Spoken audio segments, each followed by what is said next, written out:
This is not the real face of Jesus. Ang imaheng ito that portrays the image of Jesus Christ ay nagmula sa Western art noong 4th century. Long hair na may beard at white skin. Base sa mga experts, hanggang ngayon ay pinagdedebatehan pa rin kung ano daw ang totoong imahe ni Jesus Christ. Gayunpaman ay madaming versions ang naging popular sa buong mundo na kung ano-ano ang kanyang imahe. But friend, this is not the story about religion or faith. This is the story about the most popular face who portrayed Jesus in the most successful but most criticized movie about Jesus Christ. Sa videong ito ay malalaman mo kung gaano kamangha-mangha ang pagkakapili sa kanya para sa movie dahil may mga nakakakilabot na kwento sa artistang ito mula sa audition hanggang sa shooting na di ka panipaniwalang nangyari sa kanya sa pelikula. Friend, this is the incredible story ng artistang gumanap bilang Jesus Christ.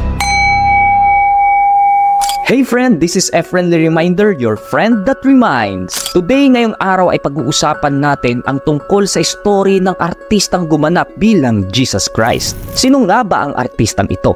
Bakit siya ang napiling gumanap? At ano ang mga di ka panipaniwalang mga nangyari sa kanya sa pag-arte bilang Jesus Christ? Mel Gibson, direktor at aktor na sikat dahil sa galing niyang gumawa ng pelikula. Noong early 2000 ay may mga maganda siyang idea na pelikula pero di halos ito maituloy dahil sa controversial subject nito at sa challenges ng paglikom ng funds for the production. Pero despite sa mga challenges ay naituloy pa rin ang proyekto. The movie was The Passion of the Christ. Nung nagsimula na silang kumuha ng aarte sa mga karakter at pagpili ng gaganap bilang Jesus Christ ang pinaka naging mabusisi until there is Jim Caviezel. Sa dami ng nag-audition, siya ang napili ni Mel Gibson. Pero bago pa man siya pinili ay may mga paalala muna siya sa artista. Dapat munang mas maintindihan ni Jim na ang pelikula ay magpapabago ng buhay niya dahil sa role.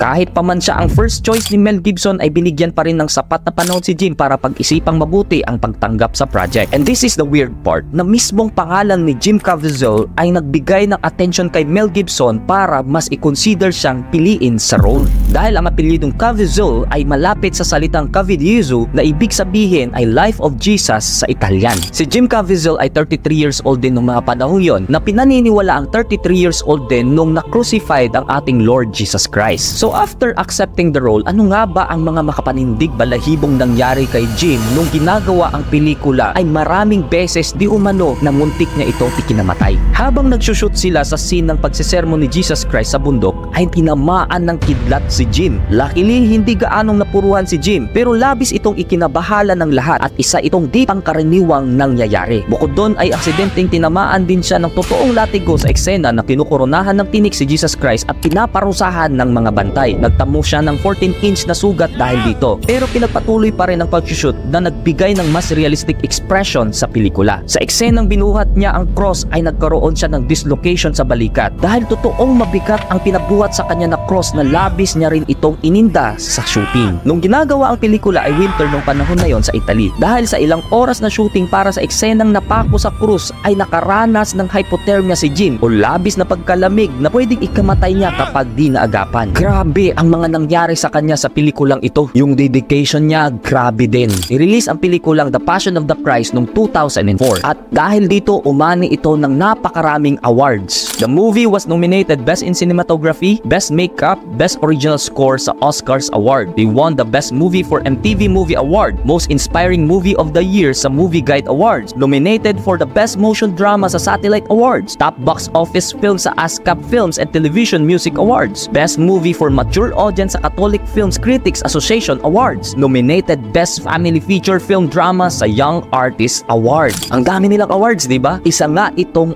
obra maestra. Napanood ko na rin itong movie ito noon pa. 3 times actually. At hindi ko maiwasan na maluha habang pinapanood ito. Even though naging controversial ang pelikulang ito dahil sa mga critics ng hindi daw accurate yung story na ginamit sa pelikulang ito base sa mga historians at mga theologians ay nagustuhan ko pa rin naman ito. Well, regardless kung ang movie ay binase sa eksaktong totoong nangyari o hindi, basta para sa akin hindi yung pelikula ang naging basihan ko para mas lumalim ang aking pananampalataya, kundi dahil alam ko na ako ay niligtas niya sa aking mga kasalanan mula sa pagkakapako niya sa krus.